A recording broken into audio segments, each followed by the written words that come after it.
Alright, this week's free stock pick from greatstockpicks.com. This is not a pretty daily chart. I'm fully aware of that. Staples, SPLS, severely beaten up here. There's the symbol right there. Huge gap down here. And if these right here, if we had this kind of shape on intraday, like if these were 5-minute candles, I'd start to look for a bounce with that kind of shape. So you got to do the same thing on the daily. This is severely beaten up. Am I saying the business model for Staples and the other office supply stores is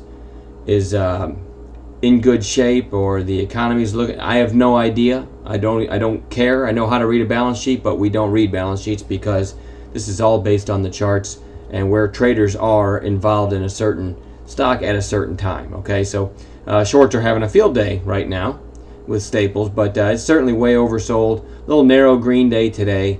So the best I can do, this is, let's go to 15-minute candles here.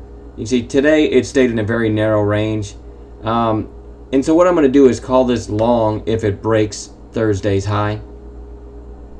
Looks pretty simple, and sometimes something that seems this obvious, rarely works as well as you'd want it to. But I'm going to say 1528 on Staples, and then you can go to intraday candles to figure out where to put a stop.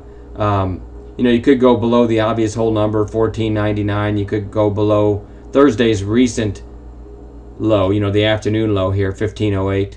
And again, all this assumes that we're going to open somewhere around 15.18 where we closed on Thursday. So I know I say this in every free pick, but if Staples opens up here at 15.40, yes, we'll still be looking for a trade. We might get a short squeeze, but we don't just jump in. So we'll have to wait for a low-risk setup like we teach in our chat room.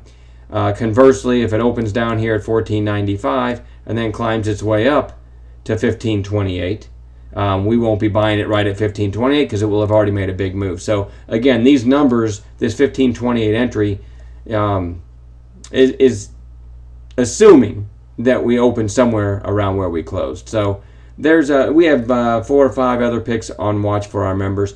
Again, I really like to start the day with a clean slate with recent trading and just build a list as the day unfolds. We always find ideas as the day unfolds. And as I said in the video that we made today, the highlight video from today's trading, which you'll be able to see on YouTube, it's not always all about my picks. Some days I'm the star of the chat room, and other days there's some of our members that have some great ideas. So the power of the numbers in there, there's a lot of great trading opportunities every day, and I certainly can't take credit for that every day.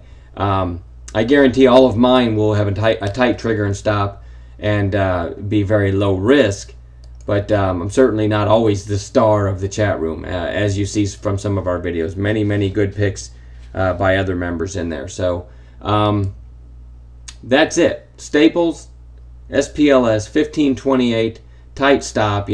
Always give a lot of thought to position size. If you know you're going to, excuse me, a frog in my throat here. If you know you're going to stop it right below 15, okay, and you take the trade at 1528, if you're taking 1,000 shares, one thing that's always helped me trading, and I don't mean this in a pessimistic sense, but every trade I take, I assume I'm going to be stopped out, okay? That's what controls my position size. So that's an important lesson to learn right there, and I preach it every day. So if my stop is going to be $14.99 and my entry is $15.28, you're basically looking at a 20-cent risk. So if I take 1,000 shares, I fully expect to lose $200. If that's okay with me, then I'll go 1,000 shares. If that's beyond my risk parameters or my comfort zone, I'll cut my position size way down, okay? So do the math before you take the trade, then choose your position size. I think rookie traders look at a trade and think, hey, how much can I make on this trade?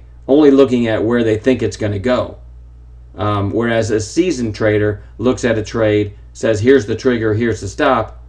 How much can I lose on this trade if the stop gets hit? Therefore, how many shares should I buy? So if you get nothing else from these free picks, hopefully that'll resonate with you and help you with position size. I talk about it every day in chat. So anyway, I'm not going to babble anymore.